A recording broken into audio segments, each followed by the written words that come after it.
Europe 1, 7h25, Thomas Soto. La morale de l'info, Raphaël Antoven. Bonjour Raphaël. Bonjour Thomas. C'est finalement le 12 mai prochain que sera jugé le général Christian Piquemal, arrêté samedi dernier à Calais lors d'une manifestation hostile aux migrants. Manifestation qui avait été interdite par la préfecture. Raphaël, cet homme a dirigé la Légion étrangère pendant 5 ans et il a été soutenu ces derniers jours, le général Piquemal, notamment sur les réseaux sociaux, soutenu par le Front National, soutenu par une partie des Républicains. Ah oui, très très soutenu par des gens qui poussent donc le patriotisme jusqu'à justifier le désordre.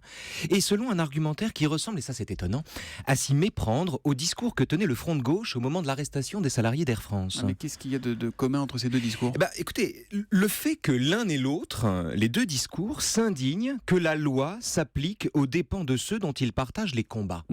En fait, les choses sont très simples. N'en déplaise à Gilbert Collard, Valérie Boyer, Guillaume Pelletier, David Racheline, Marine Le Pen, etc., il n'y a aucune injustice, ni aucune honte dans l'arrestation du général Piquemal. Le rassemblement dans lequel, de son propre aveu, il s'est trouvé embrigadé, si j'ose dire, avait été interdit par la préfecture. Alors on peut naturellement contester cette interdiction, la trouver liberticide, mais enfin, en l'état des décisions, y participer relevait du délit, c'est très simple. Et s'il est honnête homme, le général lui-même devrait en convenir. Mais ça n'a pas empêché le FN de déclarer, à tort, qu'il y avait 2 poids, 2 mesures entre les patriotes injustement arrêtés et les, citation, casseurs d'extrême gauche. Information d'ailleurs dont Jean-Philippe Ballas démontrait hier qu'elle était fausse dans le vrai faux de l'info.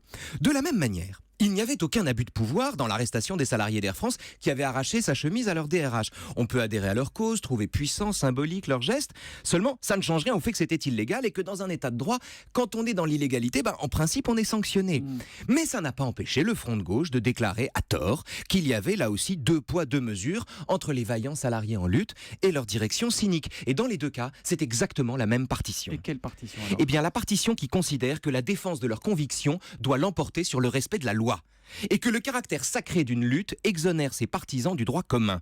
Enfin, ces deux discours, Thomas, comme 2 virus, ont la même souche. Et quelle est cette souche ? La souche, c'est Jean-Jacques Rousseau. Pourquoi Rousseau ? Mais parce que Rousseau, figurez-vous, est le premier qui, dans un discours fameux, appelé pour faire vite le second discours, est le premier à avoir présenté l'instauration du droit comme l'institutionnalisation d'une inégalité.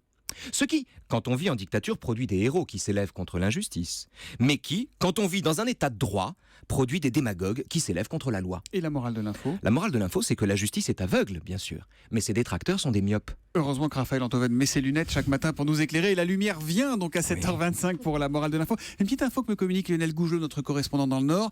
Ce matin, Riposte laïque dézingue Piquemal pour avoir regretté d'avoir manifesté à côté de Pegida. Donc c'est vrai que depuis 2 jours, on l'entend un peu partout dire non, je regrette, j'étais pas là, je savais pas, etc.